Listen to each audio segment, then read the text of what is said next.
I never thought a simple job would change my life forever. My name is Mia, and I'm a yacht chef. I'd spent years cooking for wealthy clients on charters, but this gig was different. A 7-day repositioning trip from Miami to the Bahamas. No guests, just the crew. 5 men who lived and worked on the water like it was their blood. Captain Diego, Jake the engineer, Chen the deckhand, Marcus the first mate, and Luis the steward. All strong, quiet, and used to long stretches at sea together. The first day I boarded, the sun was high and hot. I carried my knives and spices up the gangway, sweat already sticking my shirt to my back. Diego met me at the top. He was tall, dark-haired, with eyes that looked like they'd seen every storm and still found something soft in them. He took my bag without asking, his fingers brushing mine for half a second. That touch felt deliberate, not accidental. My skin tingled where we connected, and I caught myself staring at his mouth when he smiled and said, "Welcome aboard, Mia. We're glad you're here." I smiled back, trying to keep it professional. "Glad to be here, Captain." The galley was small but perfect. Stainless steel, good ventilation, a view of the endless blue through the porthole. I unpacked, organized my knives, and started prepping dinner. The men filtered in one by one, introducing themselves properly. Jake had a crooked grin and grease under his fingernails. Chen was quiet, his movements precise like he measured every step. Marcus was broad-shouldered and laughed easily. Luis had the warmest eyes and a habit of leaning against counters like he owned the space. They were respectful. No crude jokes, no lingering stares. Just easy conversation about the weather, the route, the boat. But I felt their attention on me in small ways. How Jake asked if the oven was hot enough before I even turned it on. How Chen refilled my water glass without me asking. How Marcus complimented the smell of garlic and herbs the moment I started sautéing. That first night, after dinner, we sat on the aft deck under the stars. The sea was calm, the boat rocking gently. Someone passed around cold beers. I sat between Diego and Luis. Their shoulders were close enough that I could feel the heat coming off them. We talked about nothing important. Favorite ports, worst storms, the way the ocean can make you feel small and alive at the same time. Every now and then, someone's knee would brush mine, or a hand would rest on the railing next to mine, fingers almost touching. No one pushed, no one took, but the air felt thick with possibility. The second day, the longing started to build. I caught myself watching them. Diego at the helm, shirt sleeves rolled up, forearms corded from years of work. Jake bent over an engine panel, sweat tracing lines down his neck. Chen shirtless on deck, muscles shifting as he coiled lines. Marcus laughing with Luis in the salon, their heads close together. I wondered what it would feel like to be held by any of them, to feel those arms around me, their breath against my skin. I didn't hide it. They didn't either. Small touches became more frequent. Jake's hand on my lower back as he passed me in the narrow corridor. Chen's fingers lingering on mine when he handed me a cutting board. Marcus brushing hair from my face when the wind caught it. Luis pressing his thigh against mine when we sat side by side at meals. Diego's gaze held mine longer than necessary, dark and steady. By day 3, the tension was almost unbearable. I couldn't focus on chopping vegetables without thinking about how close they were, how easy it would be to lean into one of them and let everything spill out.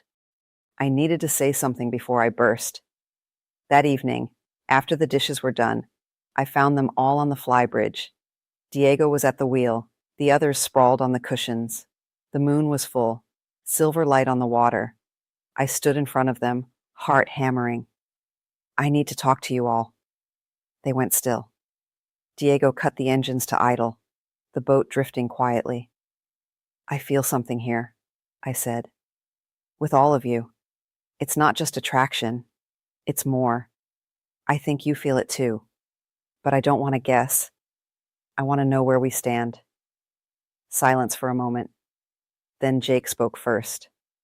"We've been talking about it. Not behind your back, just between us. We all feel the same. We're attracted to you, Mia. More than attracted, but we didn't want to pressure you." Diego stepped closer.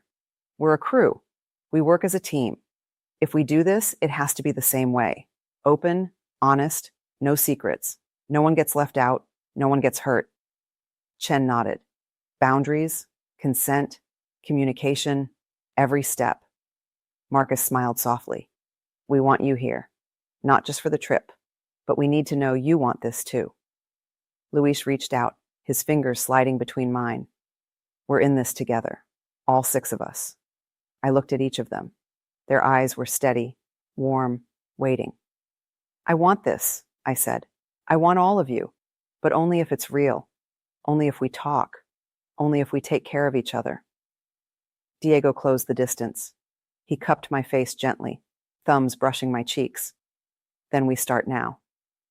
He kissed me first, slow, careful, like he was memorizing me. I melted into it, hands on his chest, feeling his heartbeat under my palms. When he pulled back, Jake was there, turning my face to his.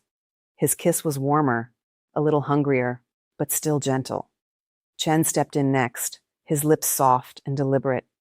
Marcus kissed me like he'd been waiting forever. Luis last, his mouth sweet and lingering. They didn't rush. No one pushed past kisses. No one tried to take more than I offered. We stood there on the flybridge, passing me between them like something precious, hands on my arms, my waist, my back, holding, touching, breathing together. After, we sat in a circle on the deck, legs tangled, shoulders touching. We talked for hours about fears, about what we wanted, about what scared us. We set rules, no jealousy, no hiding feelings, check-ins every day, stop words if anyone needed space. We promised to listen, to support, to keep each other safe.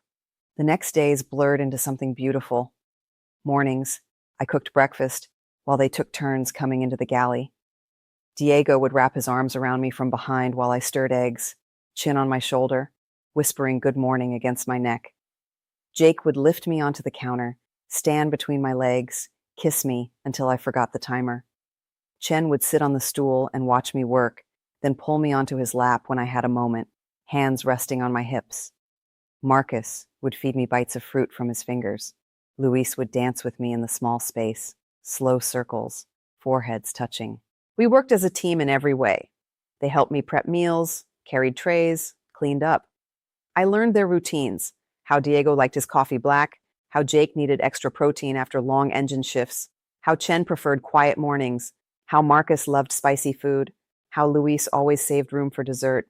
They learned me too, my favorite songs, the way I liked to be held after a long day, the little things that made me smile. Afternoons were lazy. We anchored in quiet coves, swimming, sunbathing, reading on deck. They took turns holding me in the water, arms around my waist, legs wrapped around theirs. We floated together, faces close, kissing softly while the sea rocked us. On deck, we lay in a pile, my head on one chest, hand in another's, legs tangled with a third. Touches everywhere, fingers tracing arms, palms sliding over hips, lips brushing necks, shoulders, collarbones. Never more than that. Just closeness, just connection. Nights were the sweetest. We slept in the master cabin, the bed big enough for all of us if we pressed close. I was always in the center, surrounded by warm bodies. Someone's arm over my waist, another's hand in my hair, legs entwined. We kissed goodnight one by one, soft and slow. Sometimes we talked until dawn, dreams, memories, hopes. Sometimes we just held each other in silence, listening to the water against the hull. The physical closeness was constant, a hand on my lower back as I walked the deck, fingers laced with mine while we watched the sunset, a kiss stolen in the passageway, a hug that lasted longer than necessary. Every touch said the same thing. You are wanted. You are safe. You are ours. By day 6, it felt like we'd always been this way, like the 6 of us belonged together. On the last night, anchored off Nassau, we gathered on the bow. The city lights glittered far away. The boat was quiet. Diego spoke first. This trip ends tomorrow, but I don't want it to end. Not us. Jake nodded. We've got options. Another charter, a longer run, or we find a way to stay together. Chen looked at me. What do you want, Mia? I looked around at them. 5 men who'd become my home in 7 days. I want more. I want us, all of us, sailing, working, living, together. Marcus smiled. Then we make it happen. Luis squeezed my hand. We're already a crew. Now we're something more. We kissed under the stars, one after another, then all at once, hands on faces, arms around shoulders, bodies pressed close. No rush, no need to prove anything, just the quiet certainty that this was real. The next morning we docked. The official trip was over, but we didn't say goodbye. Instead, we sat in the salon with charts and calendars. We booked a 6-month contract together, another repositioning, then charters, then maybe our own boat someday. We talked logistics, finances, schedules, how to keep the balance. We made promises again, check-ins, space when needed, love without possession. Months turned into years. We sailed the Caribbean, the Mediterranean, the Pacific. We cooked together, navigated together, laughed together, held each other through storms and sunsets. There were hard days. Jealousy flared once or twice. Exhaustion hit. Doubts crept in. But we talked. We listened. We chose each other every time. Now we live on our own boat, a beautiful ketch we named Six. I still cook. Diego still captains. Jake keeps the engines running. Chen handles the deck. Marcus navigates. Luis manages the interior. We share everything: meals, watches, beds, dreams. Every night I fall asleep surrounded by them. Hands on my skin, breath on my neck, hearts beating close. Every morning I wake to kisses, to arms pulling me tighter, to voices whispering how much I'm loved. I never planned this life. I never imagined 6 hearts could beat as one. But here we are, unconventional, unbreakable, completely ours, and I wouldn't trade it for anything.